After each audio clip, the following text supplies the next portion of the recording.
season, and I was thinking of joining the beach volleyball club, so I don't know, how do I look? Alright, good luck with that. Let's get to the show. Okay. So welcome back to Poly Live. I'm Antonio Archuleta. And I'm Brittany Cuthbert. And we're your hosts.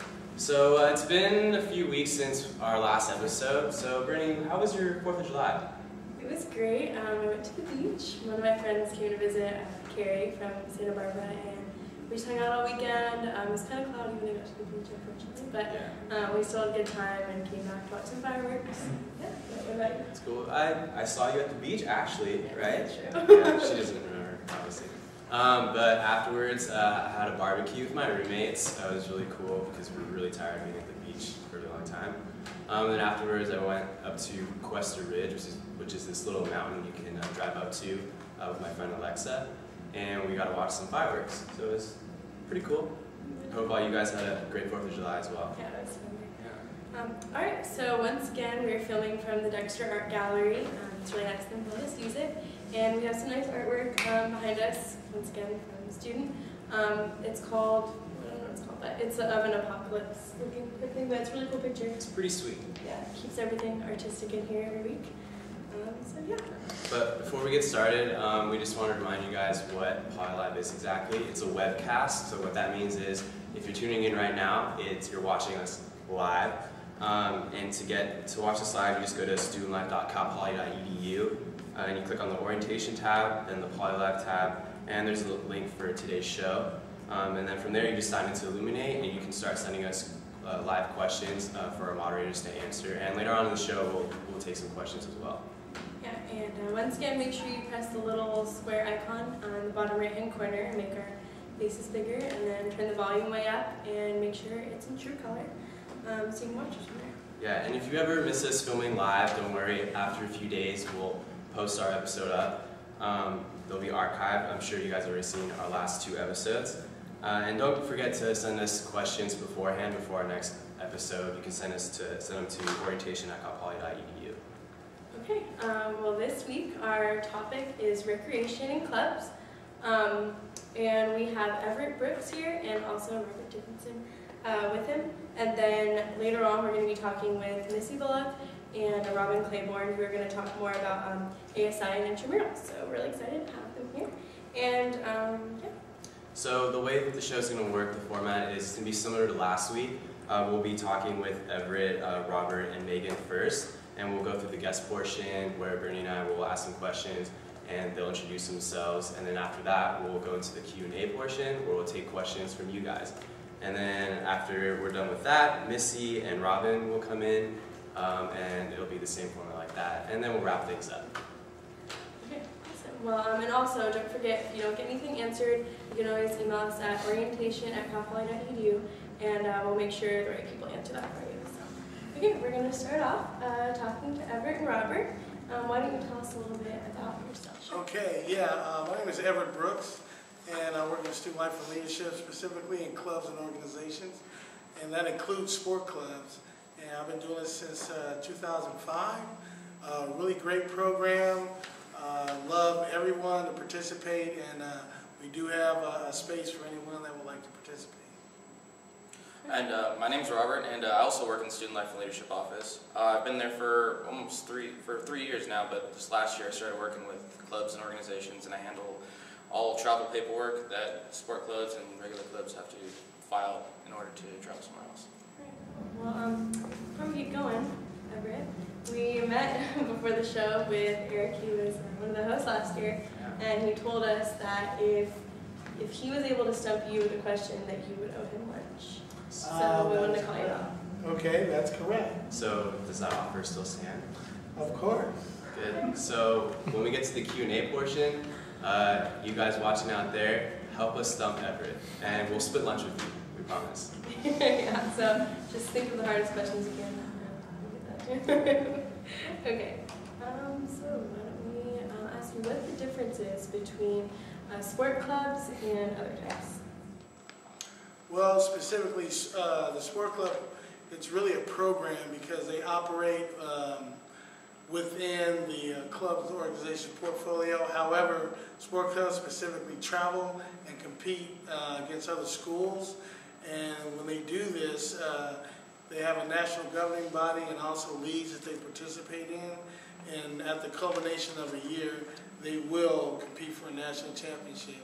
So that's our motto: 25 teams, one purpose, winning national championships. Yeah, my roommate last year, he was actually in the ultimate frisbee team.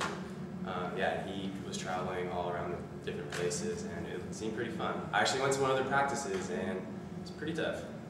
Yeah.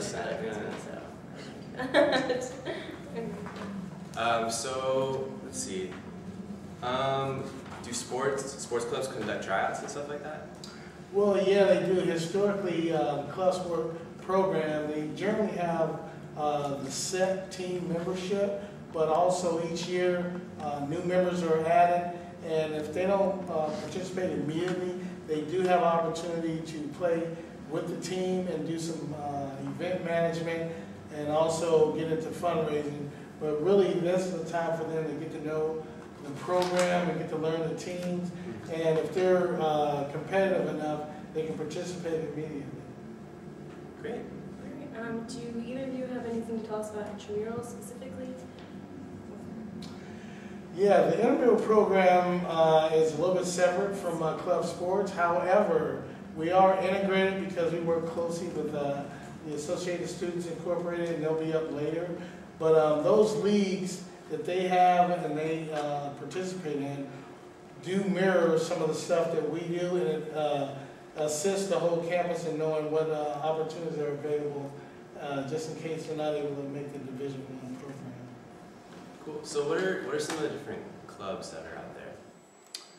Well, specifically, we have 25 teams, and they range from bowling, badminton, all the way to women's and men's lacrosse, rugby, triathlon, women and men's water polo. So in total, there's 25. Wow, that's a lot. Great program. We've been pretty successful in the past, so we'll continue to do that in the future. So were you ever a part of any clubs when you were in college? Actually, I participated in a Division I baseball team. Oh. But some of my friends who were not able to get their classroom schedules coordinated properly, they participated in the club program, and I was aware of it then, and it's still the same. And Robert, could you tell us a little bit about your experiences? Working with the clubs? Well, I basically handle all their paperwork, and there's a lot of forms that they need to fill out regarding travel and just getting cleared, make sure they have insurance and all that stuff.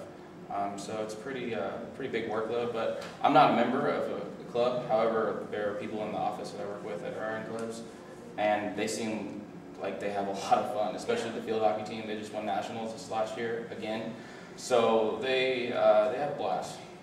But I can't speak for myself. So if I have never had any experience at all, like, do you think the clubs would get mad at me if I tried to participate or anything like that? Well, actually, no. And there is a model that they develop within the club system. And if you come on as a non-experienced player, you do have the opportunity to come see how the club operates, participate, and if your skill level is quite there, you will have an opportunity to participate. Okay. Well, thank you for being with us, Robert. We're going to head over and switch really quick to hear from Megan Corn. So I think Harry Potter's coming out this Friday. It is, and it's all you can think about. Mostly, really excited and going to the premiere. Yeah, I love Harry Potter. I still have to get my ticket, but I'm really excited for that. I hope all you guys love Harry Potter too, because if you don't, then I'm sorry. You gotta read the books. Yeah. Awesome. All right. Well, thank you for joining us, Megan. Of course. Why don't you tell everyone about a little bit of your experience? Well, I'm a second-year business major, and when I came here for Polycultural Weekend, my senior year of high school, we were invited, we got calls and they asked us to come, and then I had a friend in PCE, the Filipino Cultural Exchange, and we just came for the weekend, spent time with them, learned about the club, learned different cultural aspects of it, and just met people, had fun. And then when the school year started, during my WOW week, I had we were downtown at Farmers, and they're down there passing out flyers, and they asked me to go to the first meeting, and then you just kind of go and meet people, hang out with them, learn stuff like that. Is there anything you want to tell our viewers about the club specifically? You don't have to be Filipino to join. I'm not Filipino at all. I'm Chinese, full Chinese. 2 years ago, our president wasn't Filipino, so the cultural clubs don't have any limitations to it. Anyone can join, anyone can be an officer. You can really do whatever you want in the club. It's just there to have fun and meet people. So you mentioned cultural clubs. Are there other types of clubs? What are some? I know for College of Business, we have a Human Resources Club, an Accounting Club. I'm pretty sure College of Engineering has IEEE SWES, Society of Women's Engineers, and I know a lot of other colleges have their specific targeted clubs. There's community service clubs. I know there's a Tom's Club now. That's correct. Yeah. There's also there's academic, religious clubs. Any passion or thought that comes to someone's mind, all it takes is 8 people and a petition for recognition and a state advisor, and they can get the club off the ground and running. So I know that the club has multicultural club. They throw specific events throughout the year. What are some of those events that you guys have? Well, for PCE, we have friendship games. We go down to SoCal, and all the Filipino clubs in California, they get together. It's for a weekend. It's all about SPUF, spirit, pride, unity, and friendship. And it's just, you go, have fun, compete in games, and there's a halftime show with performances, dancers, and then you get dressed up in themes and out-spirit all the other schools. And then there's a big 8-foot-tall SPUF trophy, and it's super awesome. We have bigs and little kind of thing, and we have revealings throughout it. We have a Thanksgiving banquet where you make food with your family, and you just go and hang out with everyone. We have there's Culture Fest, there's Lantern Festival, a lot of things where a lot of the cultural clubs get together to do things together. But what's the Lantern Festival? That sounds. Lantern Festival is put on by Chi Delta Theta and the Omegas, and it's just a lot of cultural clubs doing their thing. Like PCE, we have all our performance groups perform. CSA has CSA dance. I know the sororities and fraternities, they go and they perform too. So it's just a good time for everyone to go have fun. There's booths, people can eat, people can hang out in the Plaza, and they just enjoy themselves. And the clubs also cook the cuisine of their nationalities, and that is one of the highlights of the whole club system. We wait annually for that to happen. All right, so we're going to get to our guest portion now. Our viewer portion where we take their questions. And before we get there, we want to say hi to Charlie Mack, Geneva, Rachel, Voje, sorry if I pronounced that wrong, in the chat. We want to ask what clubs they're looking for when they get here. So why don't they type that in and we'll get that answer for them. So, Brittany, what's something interesting about yourself that you did in high school? Some sort of club or sport that you did?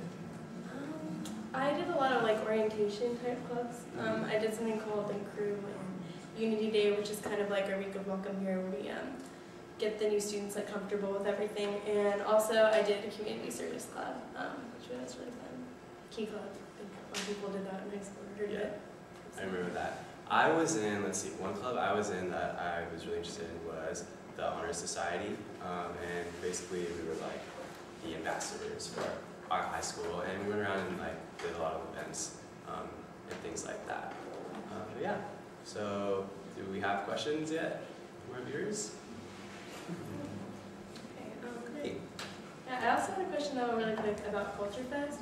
It's only held once a year because I've kind of been to one, but I wasn't sure if there's one. Yeah, it's only once a year. It's at the beginning of the year usually, and it's usually at the Mitchell Park. Yeah, Mitchell Park, and there's just a lot of booths set up, and there's performances there too. People sell food. It's a lot of fun. It's kind of like an earlier Lantern Festival, kind of. Yeah. Right, and also with that one, we include the community into it also. So the community can come, sometimes they program, like last year we had a belly dance outfit, we had the Atascadero Academy of Youth, it's sort of like an art group, and they came out and did drums. So we really try to get the community to partner with the school in that sense. So I know being a WOW leader, Week of Welcome leader, I know during the week we have this thing called Club Showcase. Can you explain a little bit about what that is and what goes on there? Yes, Club Showcase is an area in which all the clubs can get out there, and that's where they do their recruiting. But also is to show the new people just how the plethora of clubs and organizations that we have on campus. The groups get out there, and it's usually the leadership that is carried over from last year. But at that point, the new people come in. I mean, it's just really a huge event. I think our school is known for having one of the largest and most successful club showcase in the nation. So we're really proud of it. I remember when I was a WOWie and I went to Club Showcase, I was pretty intimidated just because of how many people were there, and I kind of thought, wow, there must be like thousands of students, in each club, and I wasn't sure, like, oh, am I going to be good enough to be in a club like this? But I know from my experience, I've been in a few clubs, like the Mount Side Club. They're smaller clubs, and even though they're small, that just makes them more personal, and you get to know everyone really well. So don't be afraid to, check everything out and get involved. There's so many options. Like you said, it's like overwhelming. You just go down rows and rows of different clubs and different types of clubs, and it's really cool. I'm actually excited for that. But, we have a question from the chat from Recreation Clubs, and they're asking about what it takes to join the rowing or sailing club. Well, the sailing club, what it would take is, first of all, the passion and dedication for the sport. Our sailing club has their boats docked at Morro Bay Yacht Club, and in the beginning of the year, they get out there, they get familiar. If you've had any experience in high school as a sailor or in your own personal life, getting out there, getting to know the participants, and then at that point, you can make a decision whether or not you would like to be on the traveling team, or if you just want to go out there and get familiar with the boats and figure out what the club does on a yearly basis. That was a pretty good answer there. Come on, guys, throw some more questions at us. We need to stump them. We really want lunch. Alright. Well, thank you for being with us. It looks like we got our questions answered. So. Not a problem. Okay, so we're going to go to a quick commercial break, have some words from the Multicultural Center, and we'll be right back.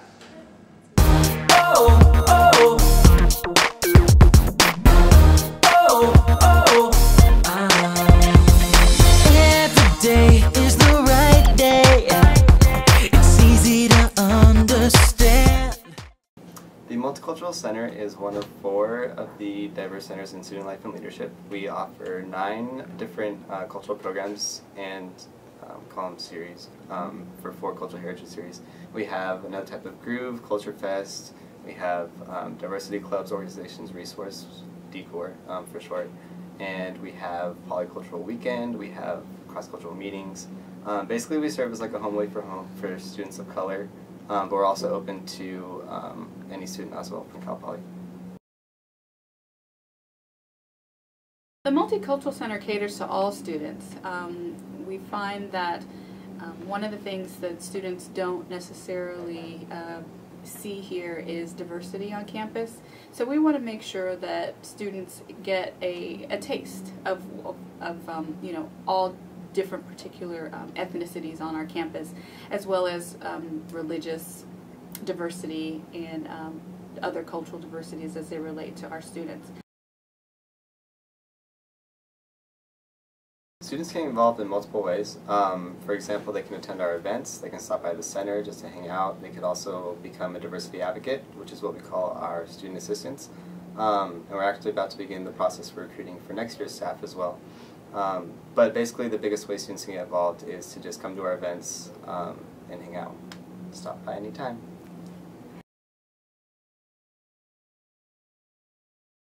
Like Ryan said, although our focus is for underrepresented minorities on our campus, Latino, Native American, African American, and Asian, any student can come to talk to us if there's a particular event going on. When I first started working here, someone asked if there was an Irish club and they wanted to do something as it relates to their Irish heritage. And I said, we are more than willing to help you with that particular, event that you'd like to put on, but we need for you to do some research on your Irish culture and learn about it, not just have something that, would just seem very simple to do. What I think students should remember is that we are a resource for you. If you have any ideas, if you have any issues related to cultural diversity, just come to us. We're here for you. We're here to serve you. And if anytime you want to take a break, take a nap, whatever, our center is always open. Chance and you take it, make it the best you can make it. Why should you hold back? It's the time of your life. Great, so welcome back. I hope you guys learned a lot about the Multicultural Center. So now we have Missy and Robyn here joining us today. So why don't you guys go ahead and tell us a little bit about yourselves and what you do. Definitely. Again, my name is Robyn. I'm a program coordinator for ASI Recreational Sports, and I primarily supervise the Intramural Sports program on campus. And that's, as Everett earlier alluded to, it's a little bit lower than a club sport athlete, competitive-wise, I guess you would say. And it's basically a way for students on campus, Cal Poly students, and actually faculty, alumni, and staff to play recreational sports against each other on campus. So that's what I do. Great. And I'm Missy, and I've been on campus for over 20 years. It's kind of crazy how time flies. So I was a student here, so I was lucky enough to be able to stay. So maybe that could be your experience as well. I currently work with ASI events, and we'll be talking more about that in a little while. So I know you just sort of mentioned who can participate, staff and students, correct? Correct. So what sports do you actually offer for intramurals? Definitely. We offer a lot of the traditional sports like basketball, volleyball, softball, like football, tennis as leagues, and then we offer more non-traditional sports as tournaments. So table tennis and inner-tube water polo is a tournament that we've had in the past too. Great. I've definitely been a part of a lot of those sports. This past year, I did basketball intramurals and I did softball intramurals as well. I was the manager for our softball team, Team Pub and Suds. What's up, guys? And we did pretty well. We got to the playoffs. It was pretty exciting. Should have went further, but it's okay. I'll get my shirt some other time. My championship shirt. For those of you who didn't hear from minutes ago, we are with Missy Bullock and Robyn Claborn right now, so I just want to clarify that. And also, I had a question. What do you think are like the benefits of intramural sports for your students at Cal Poly? Okay, well, as Missy alluded to earlier as well, I was a Cal Poly student and I participated in IMs. So it really served as a way for me to like build relationships with other students and faculty that played on teams with me. And it's also a huge stress relief. The Cal Poly curriculum and what we're having to be in class and study so long, it's nice to just get away for an hour and have some time to play some recreational type of sports with your friends. It's also a good way to become like socially integrated into the Cal Poly community. Yeah.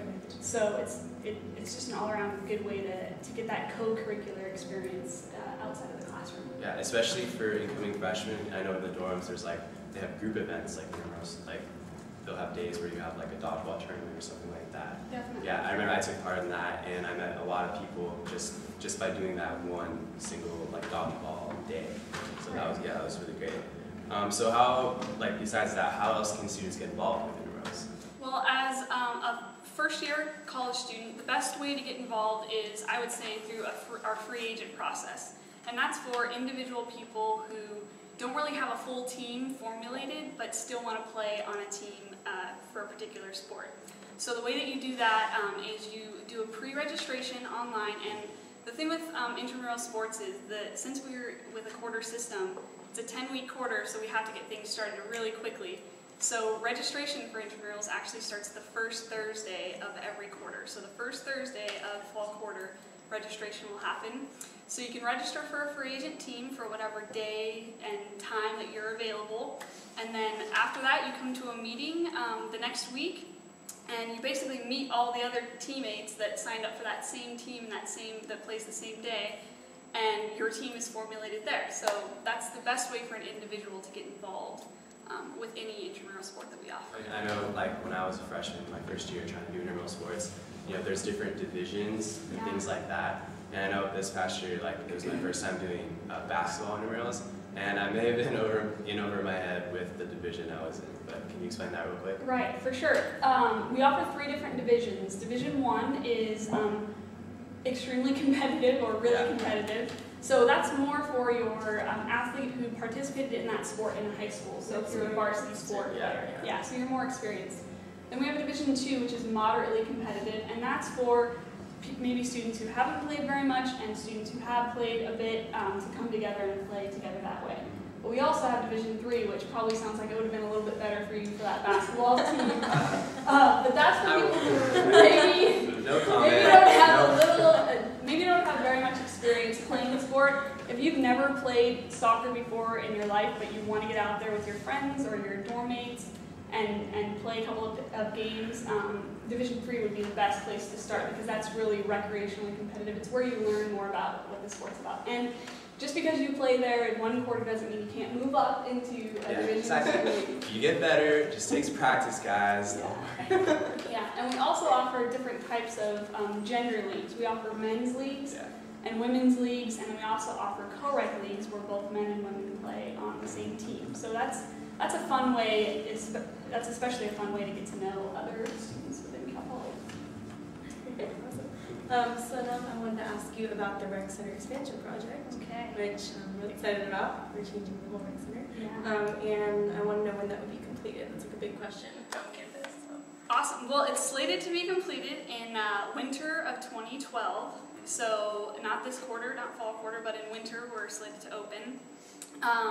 It's going to have a ton of new amenities. We're tripling the size of the exercise floor from the previous recreation center, which is now going to be 21,000 square feet of exercise floor, which is where we put ellipticals and cardio, all these other cardio machines and free weights and things like that.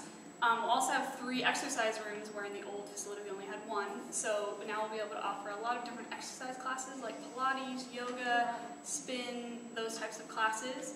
We'll have 6 racquetball courts. We'll have a multi-activity center. We'll be able to offer indoor soccer, real indoor soccer with built-in goals and everything.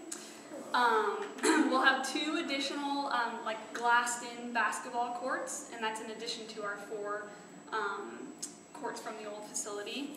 We'll have a lap swim pool, which is our current pool, which has 20 lanes, and then we're also adding an additional leisure pool, so that's a little shallower, just for that casual dip in the pool. And then we'll have 3 sand volleyball courts. I know it feels like I'm listing off and off and off, but there's a lot of new amenities. I like it. I didn't know about any of this. Yeah, it sounds great. Even though it won't be open until sometime later in the winter, it sounds just everything you have sounds great. So I'm really excited to see that. Good. And one other thing that I'm really excited about, because especially since we're opening in winter, is we're going to have an indoor track as well that will go around most of the facility. So that'll be a nice amenity for the winter time when it's too cold to run out on the outdoor track or outdoors. And I wanted to ask a question. So we were working with SOAR, we heard a rumor, I think, about a hand scanner to get into the gym instead of our cards. Yes, that is a big accomplishment for us, is having these hand scanners. So what the hand scanner will be doing is not taking a fingerprint at all. It'll just be scanning the dimensions of your hand. And you'll just have to be entered into our system by initially swiping your card so you can match up the person to the hand scan. And from then on, whenever you're entering the facility, checking out equipment, or registering for any type of classes that we're offering or any activities that we're offering, you'll just scan your hand. You won't have to remember your ID card. So as long as you remember your hand, you're good to go. That sounds great. So what are some of the new updates in ASI for next year? Some of the events that are going to be taking place? We have a lot of exciting stuff. First of all, ASI is really committed to bringing the student the ultimate college experience. So everything that's outside of the classroom, we really want to offer the best that we can. And we have events. ASI Events brings you free events. So all of the things that I'm going to talk about are free to students. All you have to do is come on and have some fun. So one of our offerings is called Late Night with ASI, and that's a program that's alternative for weekend nights, and usually on a Friday night and later in the night, like 9 to midnight or 1 o'clock in the morning. And that's kind of a time when we found people want alternative activities to do. So some of those in the past have been laser tag. We've had comedians that come late night. So that's a really, really fun time. And interactive most of the time too, with the laser tag was really popular. So yeah. Some of the other things that we have, like I mentioned comedians, but that's pretty much the #1 thing that students request is to have comedy on campus. And so we really like to bring quality comedy shows and some improv shows as well. So this quarter you can look forward to maybe some improv and for sure some comedy. Like last quarter we brought Jennifer Coolidge. I'm not sure if you know her by name, but she's from American Pie, otherwise known as Stifler's mom. So that was her big role, but she's also in Best in Show and a ton of movies. So we try to get some really good name recognition and really quality shows for students that are free. Also, a really exciting part, and students also love music, so we try to bring as much music as possible. We have a concert series every Thursday in the University Union Plaza that's called Concerts in the Plaza. And so that's Thursday morning from 11 to 12. It's called UU Hour here at Cal Poly. And so everyone doesn't have any scheduled classes during that hour, and we bring a free concert. So every Thursday, come out to the UU Plaza, check that out. It's really, really cool. Yeah, those are really fun. I know, like, I usually don't have class during that time, so I'll just go sit out on the grass or something and listen to whoever's playing. And you guys always have, like, some pretty good names out there, like Revolution.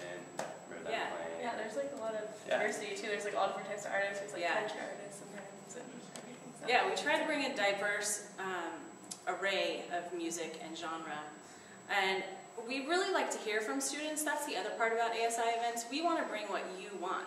So let us know, and you can go to our website, asi.calpoly.edu, and just let us know what you want to have, what comedians, what bands, anything that you're interested. We would love to hear from you, because that's how we kind of get our ideas of what you want. So. Great. So do you hire students to work for like ASI, the rec center, referees and stuff like that for intramurals? Yes, definitely. We'll be hiring approximately 40 to 50 officials coming fall quarter. And you, again, can go to that asi.calpoly.edu website to get more information about hiring for officials. And actually with the expansion, we're going to need to hire approximately 175 student employees for anywhere from lifeguards to intramural sports supervisors to exercise room assistants, the whole array of any type of position that we would need within the rec center. So there are a ton of opportunities, and again, the website is the place to go for that information.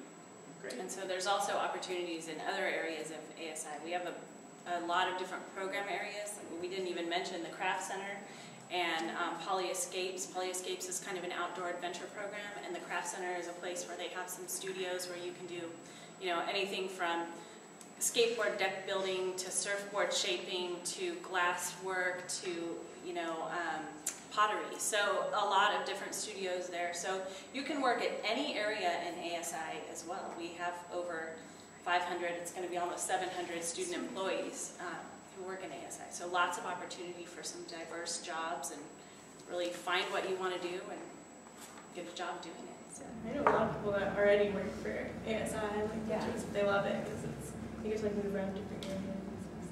So. It's a fun place to be. Yeah. Well, thank you for meeting with us today. You guys are great. Yeah, it was a lot of fun. Thank you. So if there aren't any questions from the audience, then I guess we'll just wrap it up. All right, so thank you again for being on the show, like we said, and Everett for joining us earlier. You were great. And we want to remind you that July 25th is our next show. Yeah, just remember to tune in at 4 o'clock. Be at your computers. It's going to be, yeah, be waiting. It's going to be awesome, because what are we talking about, Brittany?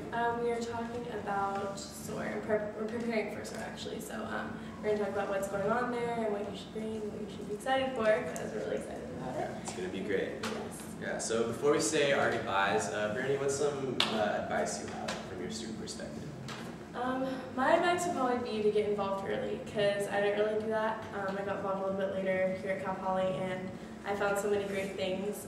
I tried a whole bunch of different things later on, but definitely get involved earlier. You won't really regret that, and it's a lot of fun. There's so many different things as we've already talked about today. So, what about you, Antonio? I know I mentioned this earlier on, but just don't be afraid to get involved with different, all the opportunities we throw at you for different clubs, intramurals, things like that.